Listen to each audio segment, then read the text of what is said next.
Ọ dị egwu. Ọ na-ihe mere ndị a. Ihe problem ndị a. Ihe all this problem.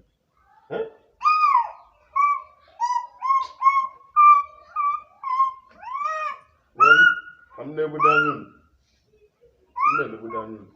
Ugbu a na-eru mgbede echi ma mafụ m. Okay. Amara ma ọ gbanyụ.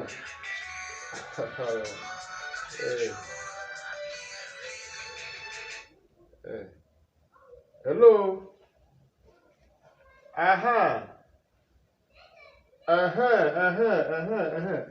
Awunu ande ndị mmiri webi. Oh, yeah. It's no wound. Anaghị na-akpọkwanụ m. Okay, no wound. Anaghị ikpe ma wee biri. M na-ekwu unu kamgbe over 5 hours. M nọ na-akpọ nọmba unu. Na gịnị mere? Wee biri m so na ndị furu efu. Ị makwa ihe nọ n'ime akpa ahụ unu? Mba, ọ bụrụ wee biri m gịnị? Ị makwa ihe nọ n'ime akpa ahụ unu bụ? Ị na-akụ na wee biri m furu efu. Wee biri m furu efu. Anyị mara ihe na-ekwu. Ihe m nyere unu 1 hour. Ọ bụrụ na m chee unu mama ahụhụ wee biri ahụ. Ma unu well, akpọkwala ma nọmba gị. Na this people say. Na be say bana ihe ka. No. Na chere duwe na wona. Baby. Hapụ wodo m chere wodo. I'm inside na ka ị nọ na. Yeah, ndị nyere webi la mere ka mgbe date Wednesday. Gwara na ha gwara kram ihe na onwe ihe ji eme. Na agwa m ugbu a na webi la ha esi eme. Olee ihe ji eme na and nnukwu ihe dị na ime akpa ahụ. Anyị na-echekashi na-aba mba. Ị nọ na-eche na-aba mba. Ịma hote ndị webi dị. Ọ ịma hote ndị webi dị. Ọ ta ka imewere webi. Ọwụta ka ime webi. Chetara webi dị ka mere keshi ọ nọrụcha 1 week before ya rite isocha. Ọwụta ka ime were ihe webi so kwesịghị ịbịa chekashikwa gị ịbịa chewe echiche na ya abịa gị bịa daa taa ahụ.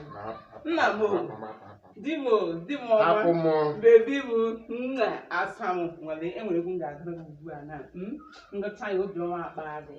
N'ihi na ihe nke onwe ịhụrụ ihe nke onwe ọwụ n'efu. Ihe nke onwe ewu n'efu. Egwu ga-agụrụ gị ugbu a na ka obiọma akpa gị. Asa m obodo oyibo m. Oriri na ọṅụṅụ ọ bụghị ebe ndụ dị. Ịkpakọ na mmanya kụwa ọ bụghị ebe ndụ dị. Ndụ dị na Chukwu. Ihe anya na-afụ na-eduhie ụwa. Ụwa amaghị na Chukwu nke igwe bụ ebe ndụ dị. Oriri na ọṅụṅụ kụwa ọ bụghị ebe ndụ dị. Ịkpakọ na mmanya kụwa ọ bụghị ebe ndụ dị. Ndụ dị na Chukwu. Ihe anya na-afụ na-eduhie ụwa. Ụwa amaghị na Chukwu nke igwe bụ ebe ndụ dị. Echekasịrị onwe gị ụmụnne m ndị na-anụ olu m onye unu nụrụ olu ya bụ nwanne unu Ebubenna-Ya. Ọ bụrụ na ịnụbeghị olu m ọ bụrụ na tata bụ izuzu na-afụ m n'ihe onyonyo a ọmụa bụ onye a na-akpọ Ebubenna-Ya nke mbụ n'Isui nke dị n'Abia steeti. Achọrọ m iji ohere a mee ka unu ndị na-anụ olu m ka unu mara na ihe niile anyị na-adọgbu onwe anyị n'ụwa